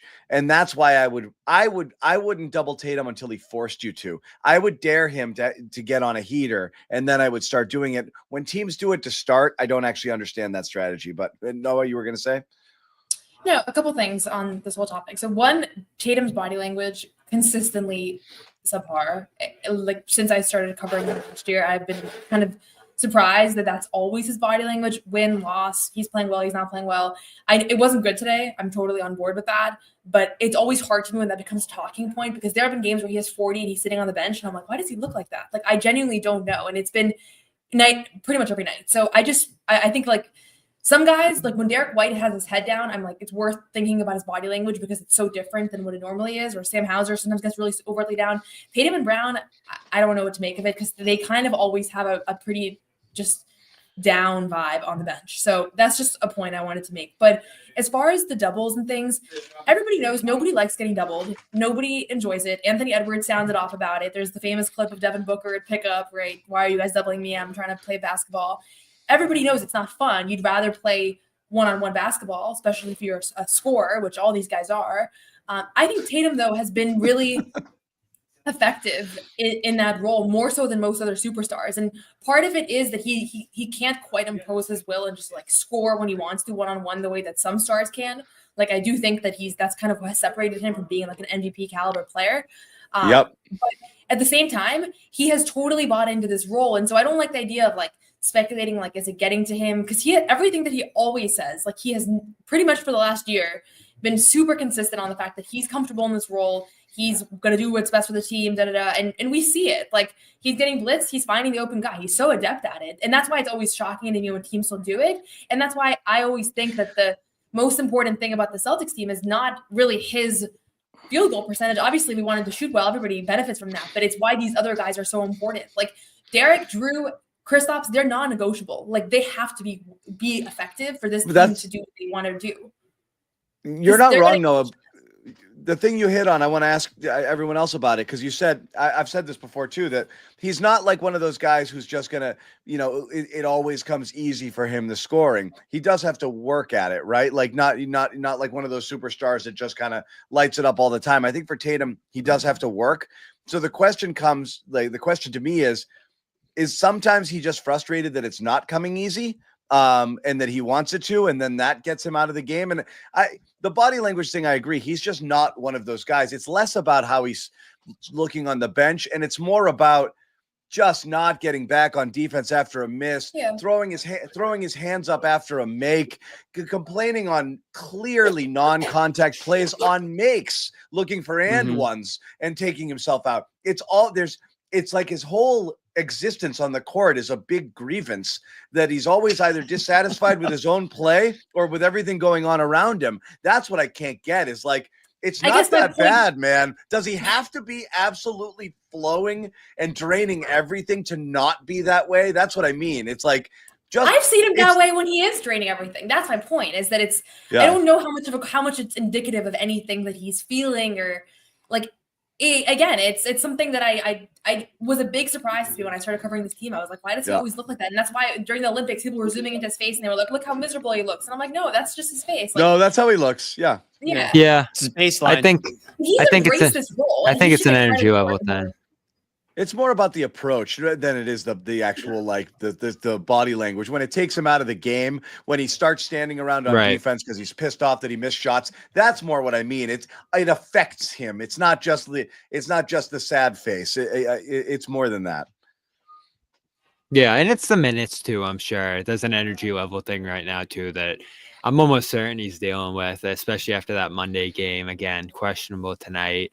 They're loading up minutes with him. They're loading up minutes with Brown, White too. So it is getting to a point where you do get a little concerned on that front, that they're starting to wear a little bit, especially when you look at shooting like this for Tatum. I mean, he had a great start to the year shooting the ball, and it's just slowly worn down, and that can wear down on you too. And I think that's, John, what we're hitting on here is that if you're missing shots, if you're not getting what you want offensively, are you still doing all the other little things to make up for it? And in this game, it came and went. And I feel like for a lot of this season, we haven't seen him defend at the level that he can. Brown started the year strong on that front, hasn't been as great lately. And, you know, I still want to see this team get to a higher level defensively. That's the biggest thing for me is they get closer to the All-Star break. This is a good offensive game for them. I like the energy on that end, but it did end up being a layup line on the other side at times, and the transition defense wasn't great. And I think that's directly correlated to some of the shooting struggles these guys are going through. So I don't really care about the body language. I want these guys to be able to do all the little things and play with the intensity that we're used to a lot of them playing with. And that's what's lapsed in a lot of these different spots over this month. And, you know, the one thing I'll say about Porzingis, I feel like what he's doing right now can instill some joy, some energy, some life into this team. Like, I think he is infectious in that sense. And that's why I hit hard on his voice a lot of the time today, because obviously I love that he's blasting them when they're not doing what they want, what they need to do. But when he's playing well, when he's the center and, you know, he's catching these alley-oops and all this different stuff, and his personality, I'm sure, is infectious too in the way that it can give them a little life here. So if everybody's job, John, is going to be pass to Porzingis and watch him score, I think that will make everybody's life a little happier right now for this team. And obviously that's become more and more the case over this month here. What he's doing right now is ridiculous, and it's really fun to watch. I'll say this, guys, I don't have a lot of fun watching this team, just for all the reasons we've talked about, some of the disappointments, but man, is he fun to watch when he's rolling.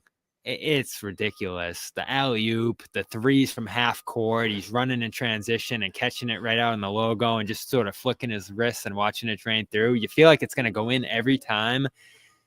The guy's just awesome. Obviously, he's awesome to talk to, but he's awesome to watch play too. I mean, what a great run he's on right now.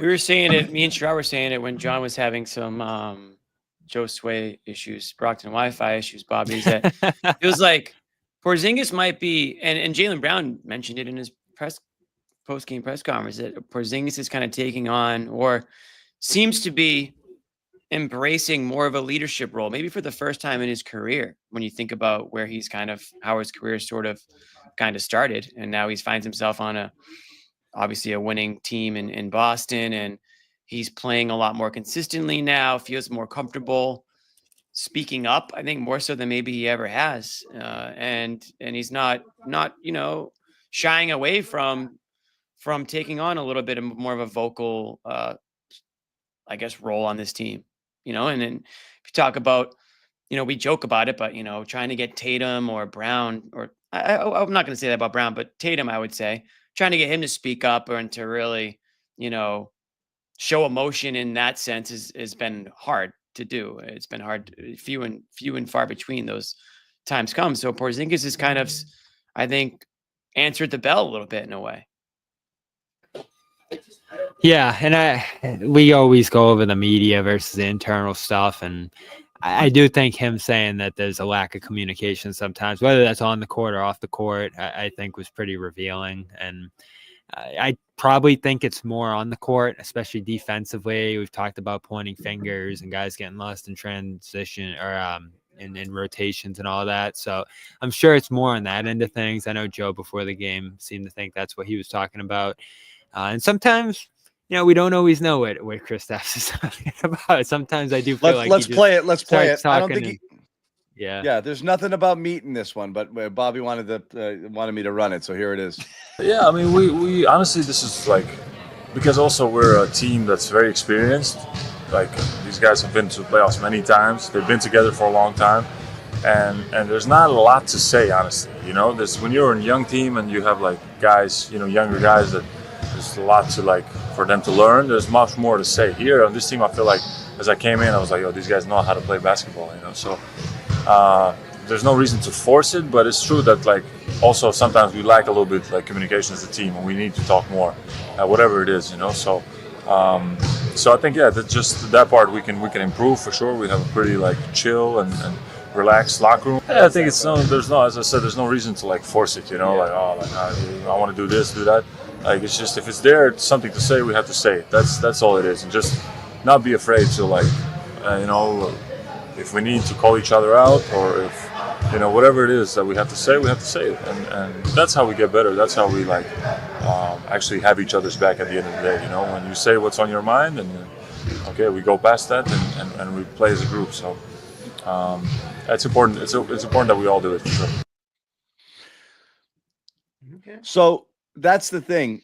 The first part of that quote, you could believe what Joe had said, that he's talking about communicating on the court. The second part is clearly not. The second part is clearly off it.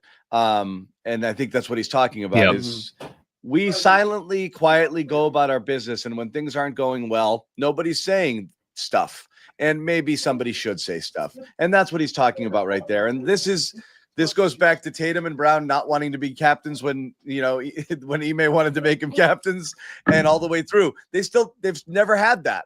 And so you do have everyone professionals, Porzingis, White, Holiday, they go about their business, Tatum, Brown. But you're right. If who's stepping up to say to Brown, dude, you're standing around on defense. Come on, man.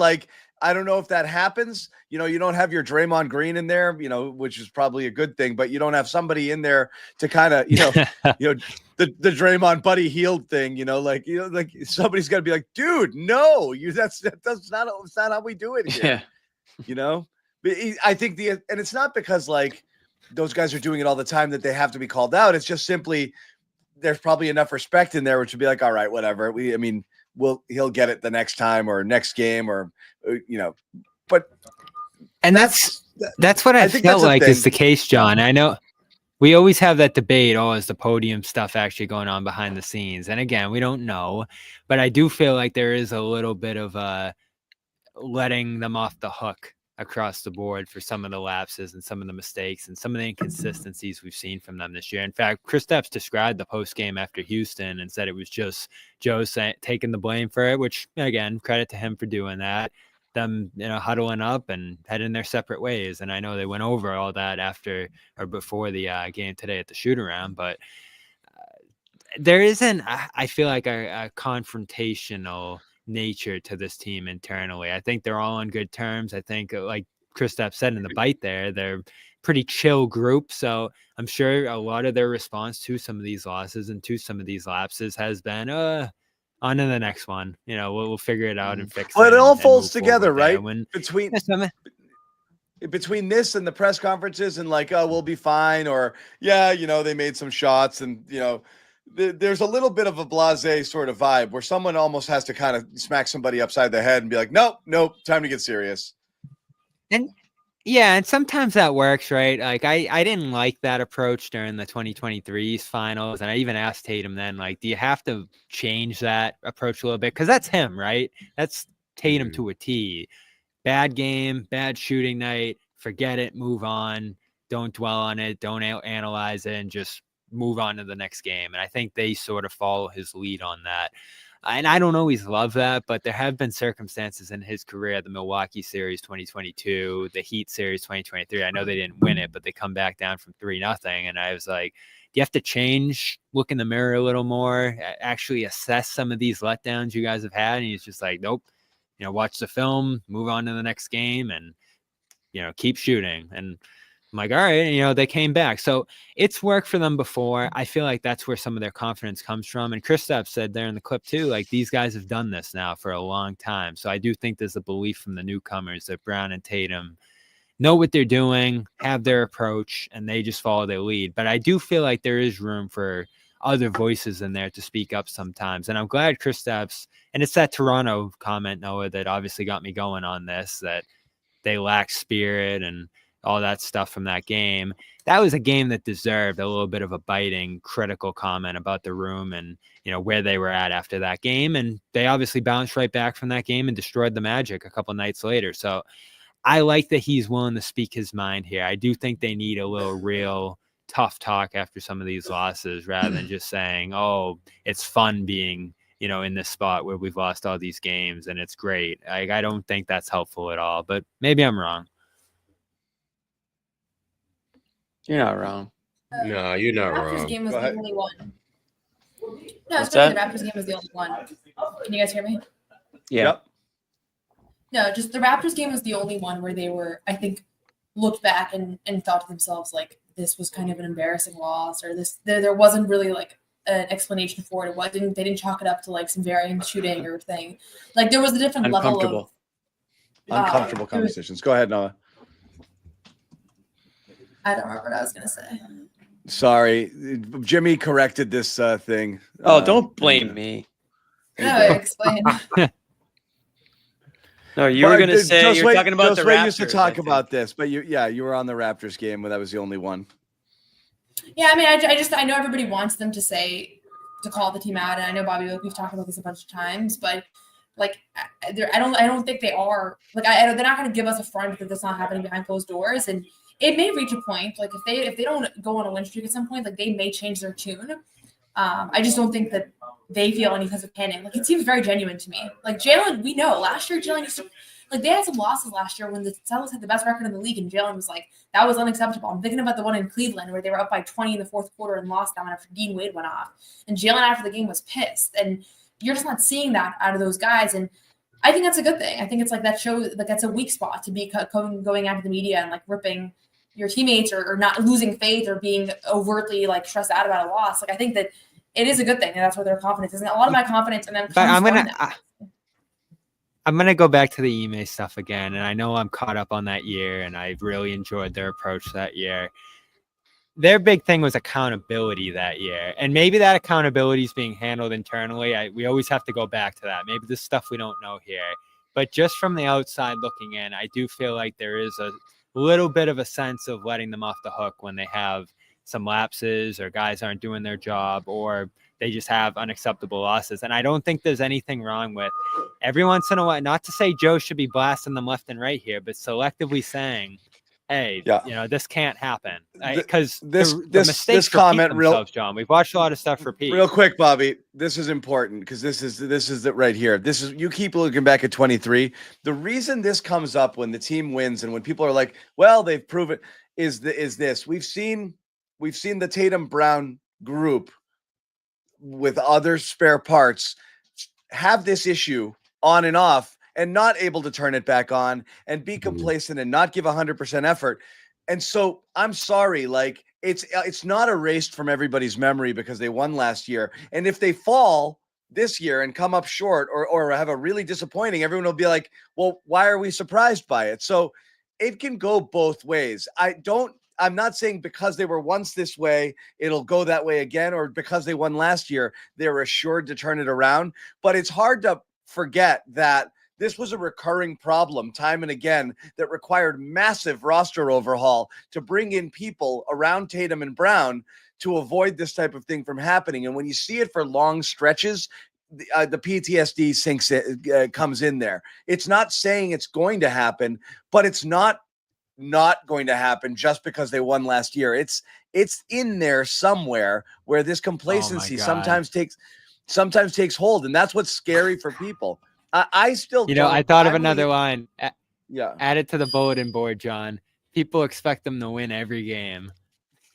Yeah, but it's fine. Like I said, I'm actually still leaning on that panic meter. I'm much closer to not than whatever on it. I just want to say I hate doing the show and being like, woo, and then 2 days from now being like, oh shit, they just lost bad again. Yeah, that's what I'm saying. I hate it. Sorry, no, go ahead. No, well, I hate that every time when they win and they lose, it sounds like they lost. So there's the flip side of that too. You mean sounds like it here? Yeah, I think like tonight, Derek White had a great game. And that was, to me, like, he's the X factor. He's the most important. 100%. Yeah, and so, like, there are positive things to build off of. And I feel like the whether or not they're soft, whether or not they're holding each other accountable, like, that can always be the story, and that will always be the story. But they might lose this championship, and people can say, like, they were soft all along, but I don't think that necessarily will mean that. Like it'll mean that they weren't able to repeat. They ran out of gas. Let's see how it happens. I mean, if they run into a better team, Noah, or a team that's just on fire and they lose in 7, like that's fine. Like I don't think anyone's gonna freak out and be like failure, awful season. Obviously, the expectation is championship this year, but if there's a commensurate effort, if they figure it out and flip that switch and they go on a great run and come up just short, I won't have any major qualms about it. But if it's 2023 again, they're down 3-0 to the 8 seed, and it's like, oh, we lost our defensive identity. Like you're gonna be mad, John, if they lose in 7 to the Thunder. No, but I mean, anything short of getting to the finals again is not good enough. I'm sorry. Right. Like this was like fine. The Thunder are playing great, and everybody thought they'd be good, and they're playing even better than people imagined. But like you knew there was going to be other good teams. This was supposed to be a prohibitive favorite entering this year. Things change as the season goes on, but the thing that changed is they don't look as good as last year, and other teams look a little bit better. But this team. I'm sorry, like. Yeah, they're held to a much higher standard. It's time. It's time to stop the one on, one off, string together a bunch, show the world who you actually are, and then people will stop with this nonsense because it's tiresome. The worst thing ever is exactly that, Bobby. Like, okay, they beat the Bulls without their best player, which is great. But you're supposed to. And last year's team wins this game sitting 3 of their starters. It's we've seen it. That standard is much higher, and the standard for Tatum is higher. And why there's anytime anything is great. Show us something. Show it to us again and again and again and again, and they'll be like, all right, they're back on track. They haven't been. That's the issue. Mm-hmm. But yes, this team, if they try and they're healthy, should not lose. Sorry, shouldn't lose. We'll see. There's some competition out there, but they shouldn't lose in the East.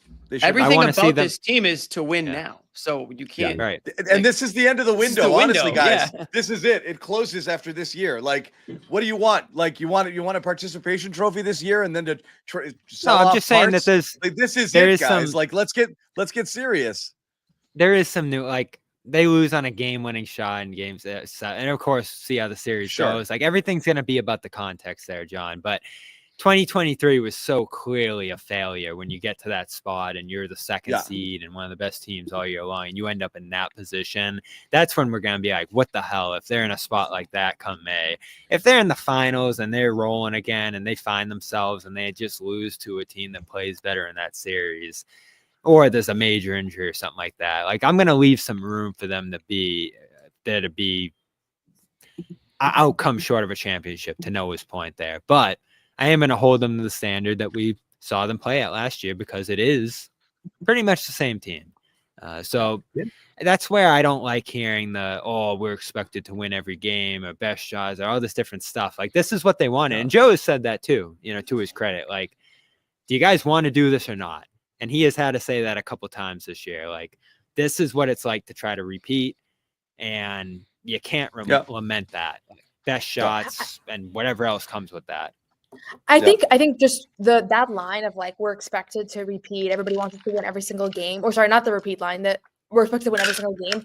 I think it's because a lot of times when they're losing, we're on the hunt for like, why did they lose? Like, what's the big secret that we're going to unveil? Is there dissent in the locker room? Do Tatum and Brown have beef? Like, we're trying to figure out like what is going on. And I think their frustration is that sometimes you just like aren't at your best. And sometimes it's like, you're just having a bad week, or you just don't have it. And I think that's when we start to get those answers more, when they've lost a game or two and now there's a post-game availability and a shoot-around availability, and the questions are all basically saying the same thing of like, why are you guys losing? Why aren't you guys better? And then you start to hear the stuff of like, I don't know, we're expected to be perfect, but we're not. And that's fine. But do you hear it from have you heard it from other teams in like teams that are dynasties or year in, year out winners? Like, when the Golden State Warriors were dominating and they'd lose a game or two, like the Patriots for 20 something years, like you just didn't hear that stuff. There's this woe is me.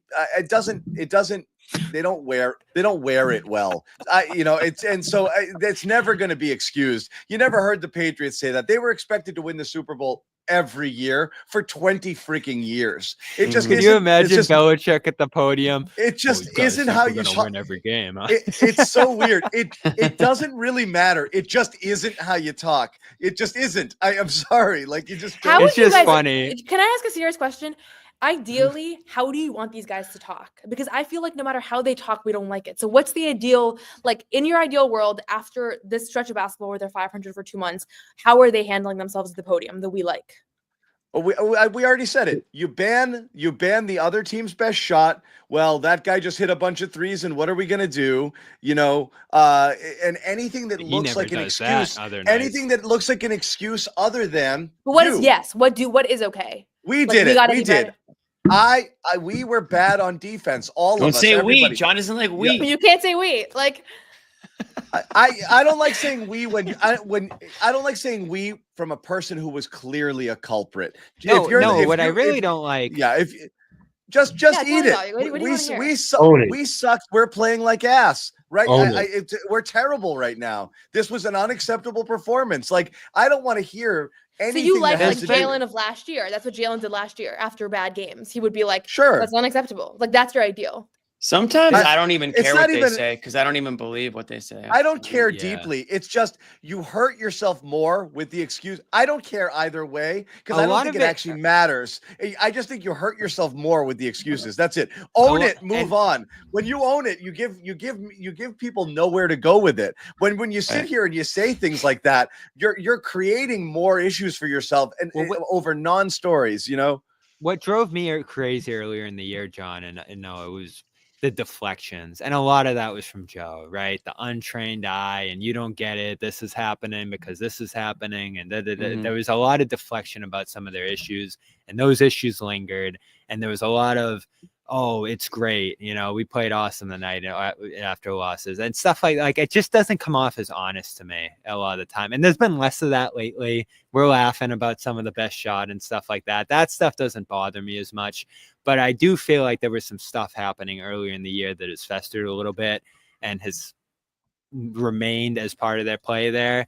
So, yeah, it is just about owning it sometimes. And they don't want to give us that satisfaction sometimes. And that's fine. But I hope they're actually addressing it behind the scenes.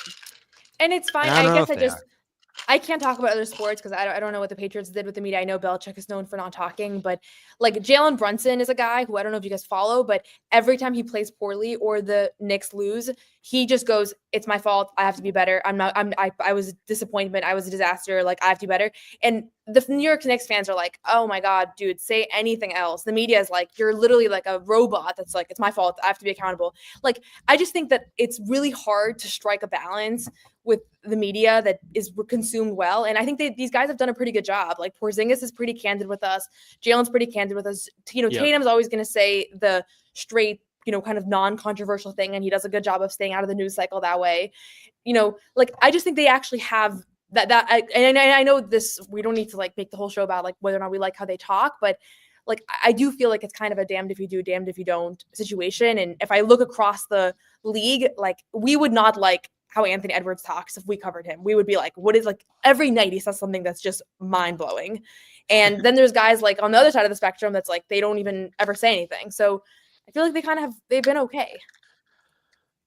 Yeah, look, they've been there. That's fine, Matt. They've been okay. They've been okay. It's fine.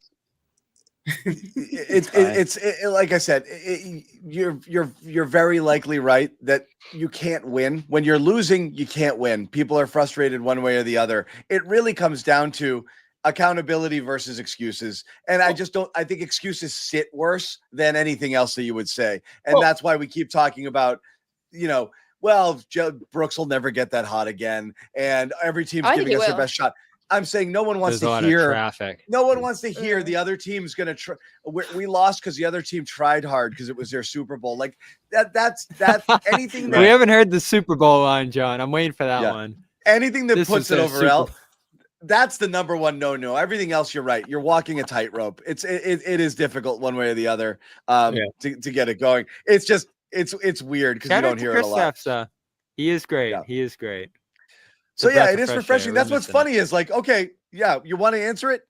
answer every question the same way Kristaps Porzingis answers every question. That's the perfect way. But for some reason, he's nailed He it. almost is. He's about to get himself in trouble though. Every game he says something where he has to like almost walk it back, and then now that's the one that we could be like, Porzingis said this. What did you think about that? And like we kind of have to like he's gonna get himself in trouble eventually. But I agree. I mean, everybody loves talking to him because he is the one that gives us the most accurate temperature check. Not when he's Well, shooting he's authentic. 50% from three. Yeah, but he's authentic with his thoughts. I mean, when they're good, he's authentically good. When they're not playing great and they suck, he's authentic about that. If you turn the ball over 5 times and the team turns it over 9 and you lose by 3 or 4, I don't want to hear about we didn't play well.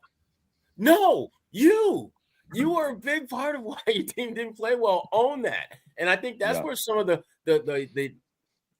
frustration and disappointment with some of the comments. Sometimes there are things that are blatantly obvious, and players who were blatantly bad in certain games won't own the fact that they were blatantly bad. And other nights where they're amazingly awesome, like Porzingis tonight, sometimes they just, this was a great team win. We all did. Hell, you made 9 threes. You were kind of the big thing tonight. Own that.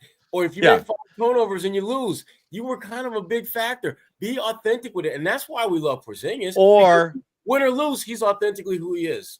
Or just win more. And then I hate this topic. I really do. I hate it. I think they dig themselves a hole by doing that kind of stuff, but I hate it. I don't think it means a thing. And I think what Bobby said earlier, I've said it a million times.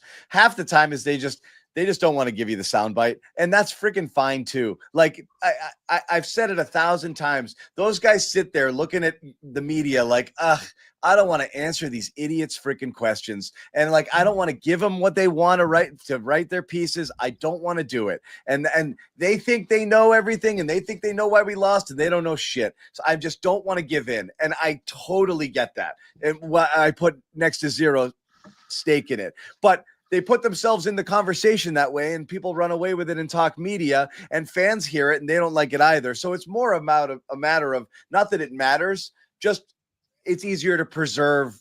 You're not going to get people to turn on you as much if you don't do that stuff. I mean, that's why they have media coaches for these types of things, like what to say and what not to say. Like it's not. Yeah, anyone who's ever seen Bull Durham in the famous scene where he's like literally telling him, this is how you answer every question. That way you're never going to get yourself in trouble, But again, it's not important. It's not important. It's not an important thing. Final thoughts here as we head into what are the next 2 games? Are you guys going to these? No. We'll be in Cleveland and Philadelphia, but not New Orleans. I know that one. But what's coming up next? It's New Orleans and then Philly on the weekend? Friday at New Orleans.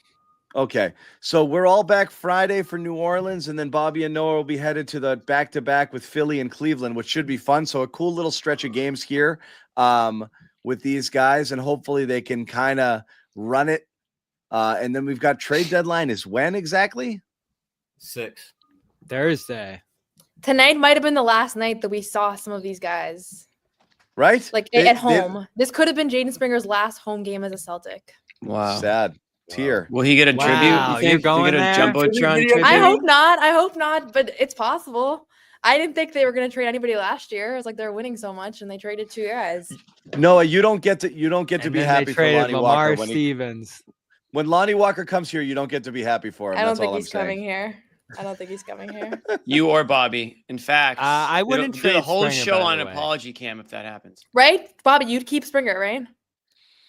I said it after that Clippers game. He changed the course of his career with that game, and now I think he's a real part of this team going forward. So the course maybe of I'm his wrong about career?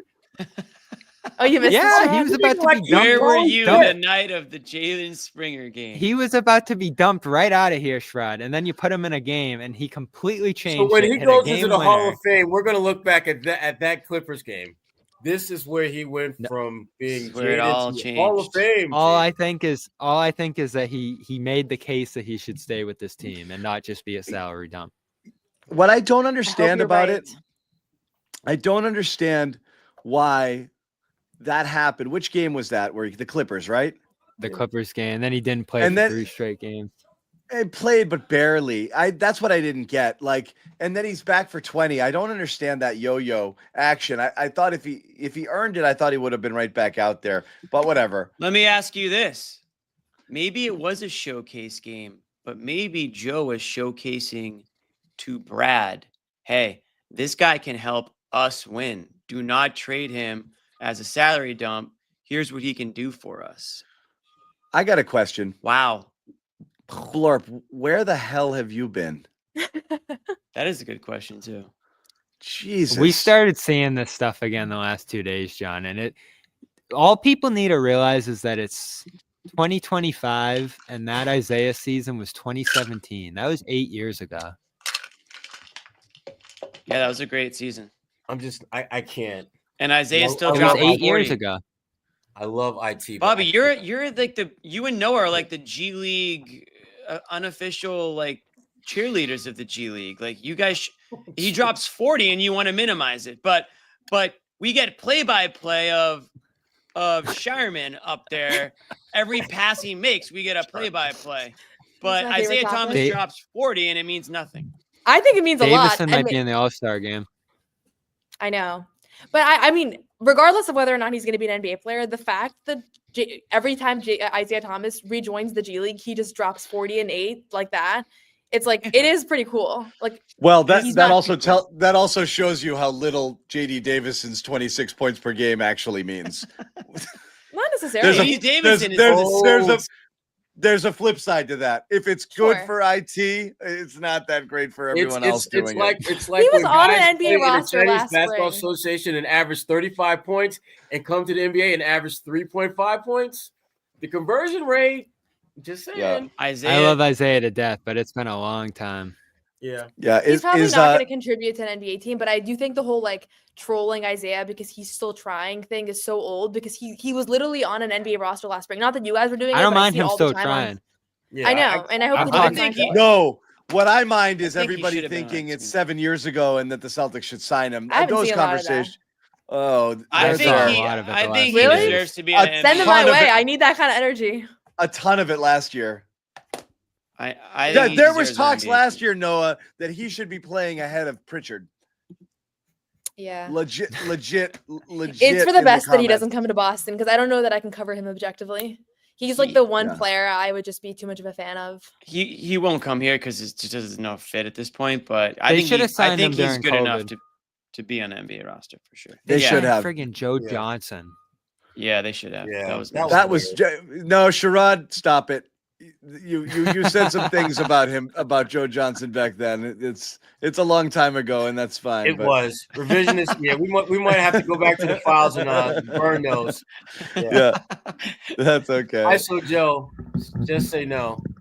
Yeah, but we've gone crazy with the IT talk. I'm fine. I'm rooting for him. I hope he plays. But yeah, interesting week ahead. So keep it with the Garden Report all the way through. For those people interested in football, we've got unbelievable amounts of coverage, including Taylor Kyles, Greg Bedard, Mike Giardi, all at the Senior Bowl. Amit's down there too, taking it all in. And then our boys are heading to the Super Bowl next week for some coverage there as well. Let's go, So Amit. Amit and Taylor, Super Bowl bound, New Orleans. We might never speak. You might better never see keep an eye James on Springer. them. We might never see Amit again. No, Amit's I'm not telling getting you out that. of New Orleans alive. I am really worried about that. Just make sure Ahmed doesn't take a connecting flight through Atlanta. Yeah, I almost went. Because I almost went to. He's not leaving there. Yeah, yeah. I Damn. almost went just as a chaperone. Yeah, but seriously. that is not a bad idea. Yeah, I didn't know they were going to the I'll Super go. Bowl. That's Fine, cool. I'll go as a chaperone, John. they're not going to the game. They're going to the Super. They're going to the Super Bowl week, the lead up. Oh, got it. Lots of good media coverage and stuff to be had there. It's fun. It's a good week. it I is. miss it. We're gonna do a much bigger CLNS contingent next year. I'm in. With a Fine, I'll with go. a table, radio, all of that stuff. Anyway, but that's what we got. So lots of Patriots coverage as well with the offseason rolls on and interesting stuff and draft coverage and all of that. But the Celtics next week plus is going to be super interesting. So make sure that you keep it here. We will see you guys later. Thanks to Noah and Bobby covering the game from the Garden. Jimmy Toscano, Sherrod Blakely. I'm John Zannis and Blorp. Welcome back, buddy. We'll see you guys later. No one's sneaking a vegan brownie by me. I'll tell you that. Okay, you know what, John? We're going to do it. You have to feel that way too, Bobby. I have to Same. feel that Same way. to Let's fly Al over and make Luke your first center. Bobby, we gave you Luke hour early. We're not going to end this on a damn conversation about Luke